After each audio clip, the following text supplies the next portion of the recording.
Cannabis in other countries. Cannabis, or marijuana, has a storied history in the United States, but internationally, there has been a lot of movement regarding the legalization of cannabis as well. If we look all the way back to the early 1900s to the International Opium Conventions, there was a lot of discussion about the use of marijuana.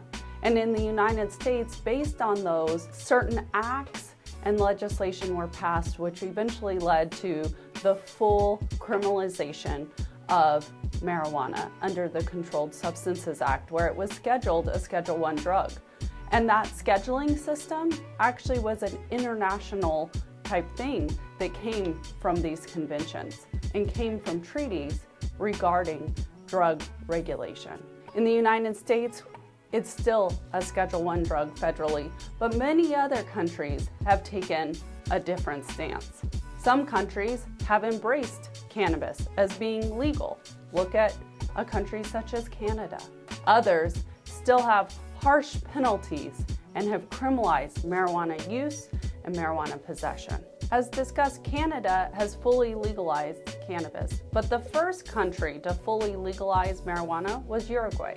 Uruguay fully legalized recreational use of marijuana, and they legalized the medical use as well. This was done in 2014. One interesting thing about Uruguay's program was tourists were banned from purchasing marijuana.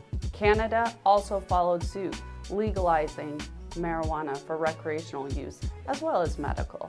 And Europe has taken steps towards embracing cannabis. Some countries in Europe have legalized only for medical purposes, while others have began embracing recreational use. Other countries still haven't taken a stance in Europe, but the trend and the political and public opinion regarding cannabis or marijuana across Europe seems to be changing, much like it is in the United States. Yet, looking at other countries such as those in the Middle East, those in Africa, Asia, there are still some countries that are adamantly opposed to marijuana and have strong, harsh criminal penalties for the use and possession of cannabis.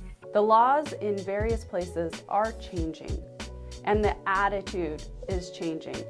Thus, it's important to understand what the current law is in the place you may be visiting when you travel, or a country that you are looking towards for guidance in developing your own business model if you're a cannabis entrepreneur.